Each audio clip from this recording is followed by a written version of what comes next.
Welcome into another episode of the Gaslighters Podcast, brought to you by Double T 97.3.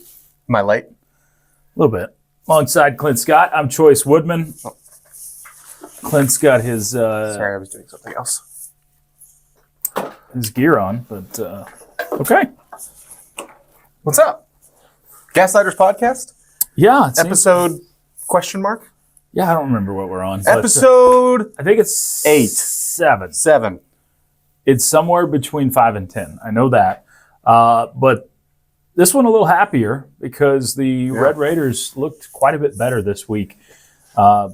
Utah did Texas Tech well, and Texas Tech did well in Utah. Beat the Utes on Saturday, and then the best win of the season, I think without question, a road win at BYU, a place where they hadn't lost a home game in almost a full calendar year. Pretty impressive road trip to Utah. First, I'm pretty sure now legally Lubbock is the capital of Utah. I think it's the Is that how it capital. works? I think so. If so, then I say we claim it. I say we go ahead and write that down and believe it. If we believe it in our hearts, it will be true, Choice. Can we get some sort of teleportation where I can find the mountains quicker than here in Lubbock? Because I want the skiing that comes with Utah. Skier, eh? Is that why you have the puffy vest on? I am definitely a sky, not an urchin, man. Only Disney kids from the 90s will understand that one. But Johnny Tsunami? Come on, man. Come on. Okay. Yeah. Do you not More of a remember brink that? guy. And they make the skiers out to be the bad guys in that movie. Come on. Mm-hmm. Snowboarders are the real bad guys. Okay. I'm married to one. I think they're both bad guys. Okay. Ruin the fishing if they're too close to you. Quad one win, your first one. And what's funny is when you look at, I want to look first the BYU game. Mm-hmm. Most recent one, of course, just played it. But BYU was entering with a pretty similar feel to you. Either one who won that game was going to have their first quad one win, which does feel odd for a Big 12 team, especially two what I view as good Big 12 teams. Now, I think on paper, you're a little bit better than BYU, only because you're a little bit older. They have some serious talent there. They're going to win a lot of games. Time out.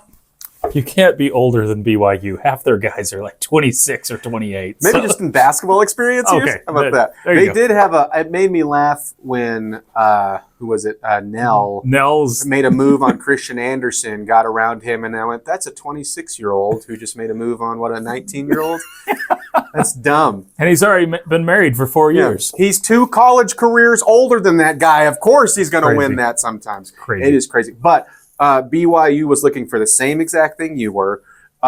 You went from the worst environment in Big 12 basketball, or at least up there with Utah, to one of the best. I think it's hard to definitively say, like, hey, this one is absolutely the best, but you have some true contenders. I think you're one of them. Sure. I think Allen Fieldhouse is obviously one of those. I think the new Baylor, if they show up, show up. Yeah, you could go down a list because Iowa State is great. The Octagon of Doom should not be mentioned because they only show up when like 2 teams go there. But BYU, I think that's one of the most surprising things to me is as good venues as you have and atmospheres as you have in Big 12 basketball. They stepped in, and I just didn't know that. And we learned that last year by watching more of their games. But you went in from a dead environment to Utah, which blew that team out, especially in the second half. I thought played your best basketball game to trumping that, to not only getting your best win, but I think taking another step and again playing the best game you've played all year. And if the team that played in Provo shows up through the rest of your schedule, there's not a team in the Big 12 that you can't beat. Yeah, I think, the team that played in both environments, I think if they show up, because you've seen a variety of ways to win for this Texas Tech basketball team, but the baseline for your winning success has been good defense. And after the complete dud against UCF as a whole, and especially on the defensive end, you put your team in pressure situations in both of these games where they were, too strong of a word to call it must win, but it felt like a lot of pressure, especially if you have any hopes or aspirations of a Big 12 title. You couldn't start off 1-2 and hope to be in that Big 12 title hunt. Now, that's still a dream, but it is a dream because you've got some tough competition upcoming as well. But Tech took care of business. I thought the fight that you saw out of that team. And how about Elijah Hawkins? Did we see a corner turned from him in the last 2 games? I think so. And look, when you have it doesn't matter how much experience you've had, how much Division I basketball you've played. When you're on a new team, new staff, there can be some challenges. There can be some chemistry issues. And, he didn't even start the year healthy, right? And so it's easier said than done to just go get all of these talented guys, which you have, and it just be flawless. And I think you've seen some of that with Elijah Hawkins, and even past Elijah Hawkins. It's not just him.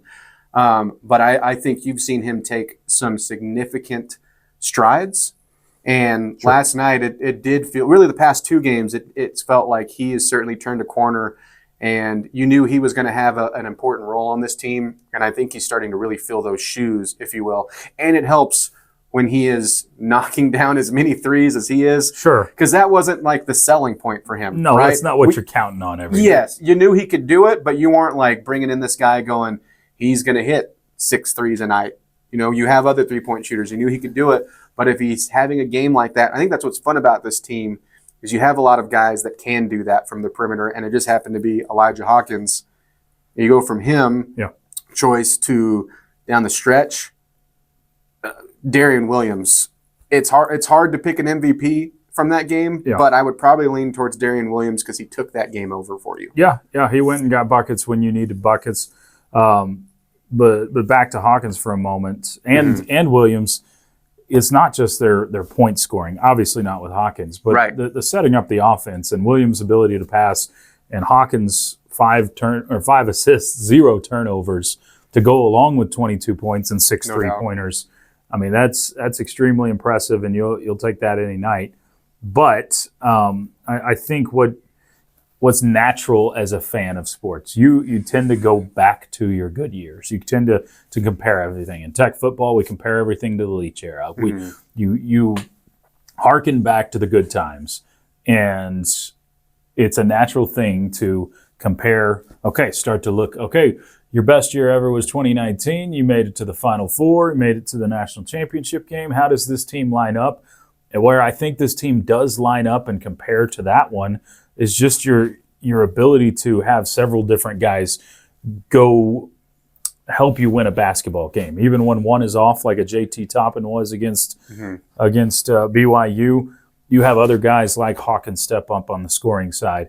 The area that you've got to stay consistent, and it was good the last 2 games, is the defensive end. And if Tech can play defense like they did and with the intensity they did the last 2 games, I think that's where you see this team elevate from a good Big 12 team to a really good or a great Big 12 team.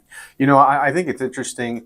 I haven't doubted that you have good individual on-the-ball defenders in the perimeter, because you do. They just have not played well as a unit, and they haven't helped each other out very much to me. And you did the past couple of games. And hopefully, when we're talking about taking steps forward, progressing, that's something that clearly needed to progress.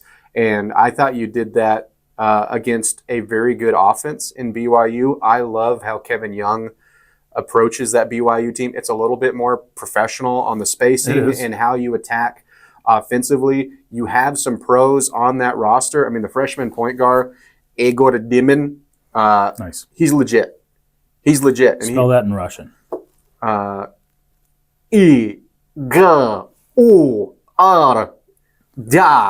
sorry, I asked. Why did you go into Count Dracula there? Because it's basically the same thing. Okay. Transylvania, Moscow. Close enough. I want to dunk the ball. There we go. Pass me the rock. Do you think we end up looking back at the UCF game as a needed thing? I know it's a sports talk radio thing, and you needed to have that wake-up call or that sort of thing. Do you think that game ends up being that for Texas Tech, or was it just one bad game? I think this, I don't know, it almost feels like I'm saying yes, but the way that I view it is I think it was more of a you need to go beat Utah after that. Okay. And I guess that goes hand in hand. But I think UCF might end up surprised. I mean, look, we knew UCF was going to be a tough team, but I just feel like you had that performance before and you had a chance for a wake-up call. Maybe since it started Big 12 play, it probably ramps it up. But that game felt a lot like St. Joseph's to me. That game felt a lot like Texas A&M to me, where you had slow starts and had to fight all the way back, and you almost win them, but you don't. Yeah.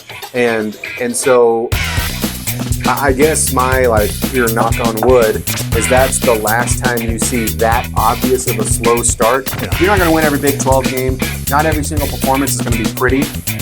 But you just can't be sluggish like that and expect to make up the work in the second half against Big 12 teams. Yeah, and I guess the part that stings worse about that UCF game is you've lost some games. You've had some less acceptable losses than the others over the last handful of years since you've kind of been a better basketball school. But there's not many losses at home where you've lost like that. Mm-hmm.